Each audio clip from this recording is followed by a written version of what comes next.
boqolaal shacab ah oo buux dhaafiyay Koonis Stadium oo la tuska geesiyaasha dalka diyaar garowga shaqaalaha wasaaradaha dawladda oo aan soo kala harin iyo kaalinta bahda fanka ayaa bedelay jawiga garoonka ay goobjoog ka ahaayeen madaxweynaha dalka mudane Maxamed Cabdullaahi Farmaajo iyo mas'uuliyiin kale oo ka socday golayaasha dawladda waa munaasabad lagu weyneeyay kooda luul madaxbannaanida gobolada koonfureed ee dalka iyo israaci koonfur iyo waqooyi taasoo ay soo xaadireen bulshada qaybaheeda kala duwan madaxweyne Farmaajo oo halkaas kula hadlay dadweynaha ayaa sheegay in ilaalinta sharafta iyo dhulka Soomaaliyeed ay tahay waajib saaran qof waliba oo muwaadin wadaniyada macnaheedu waxay tahay in ay ilaaliso sharafka dalkaaga sharafka dadkaaga in ay ilaaliso oo ay ku dhibto wax kasta oo foolxumo ah oo qof Soomaali ah laga sheegayo qof kasta waxa waajib ku ah oo Soomaali ah inuu shaqeeyo sharafka ummadiisa inuu shaqeeyo qof walba oo Soomaali waxa waajib ku ah inuu u dhinto difaaca dalkiisa uusan ogolaanin hadday tahay bad iyo hadday tahay berri inuusan cadow u ogolaanin cid kastana u ogolaanin hadday noqoto hal mitir hadday noqoto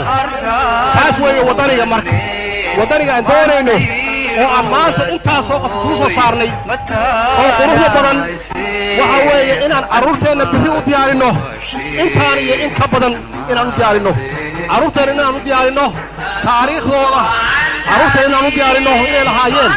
aabbayaal iyo awoowayaal u soo halgamay oo dhiiggooda u soo daadiyey dalkan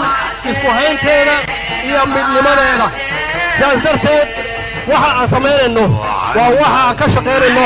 waxa soo socda waxay ku yeelan karto jiilka Soomaaliyeed ee aan dhalnay madaxweynaha Jamhuuriyadda Federaalka Soomaaliya mudane Maxamed Cabdullaahi Farmaajo ayaa tilmaamay in xoojinta dawlad wanaag ku dhisan dimuqraadiyad ay tahay hadafka dawladda dawlad wanaag aan rabnaa xoojinno waa dawlad wanaag ku dhisan dimuqraadiyad darajadu waa meerto maalin walba qof baa jooga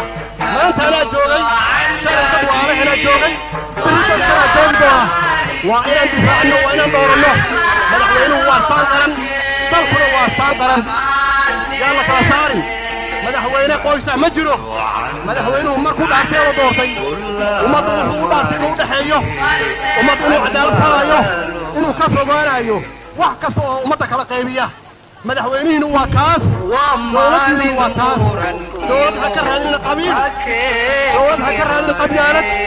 dowlad ha ka raadina kala qaybsanaan dowlad waa tan midaysa ummaddeeda waa tan ummaddeeda isu keenta waa dowlad tan difaacda dadkeeda weyn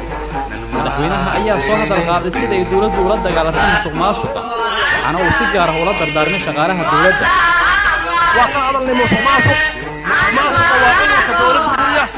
waa wixii la burburiyey waa waxaan la istaagi weynay musuqmaasuq waa la dagaalaynaa waqtina ugu qaadanaysaa waxaan u sheegaynaa inay iska ilaaliyaan inay iska ilaaliyaan intaan la xirin musuqmaasuq waa wax fool xun waa wax aadan lahayn oo aad qaadatay waa waxaad ka qaadatay qof waalka ah oo uu qaadan lahaa waxaan idinku boorinayaa shaqooyinkii inaad ka adkaataan shaqo wanaagsan aad ummadda u fulisaan dhinaca kale aruuridii hore madaxweynaha Jamhuuriyadda Federaalka Soomaaliya mudane Maxamed Cabdullaahi Farmaajo ayaa u baxdhigay taalada bandhigga daahsoon ubaxaas oo lagu muujinayay abaalka dadka Soomaaliyeed ee u hayaan cid waliba oo door ku lahayd midnimada iyo madaxbannaanida dalkeena Muxyidiin Macalin Cabdulle warbaahinta qaranka Koonis Stadium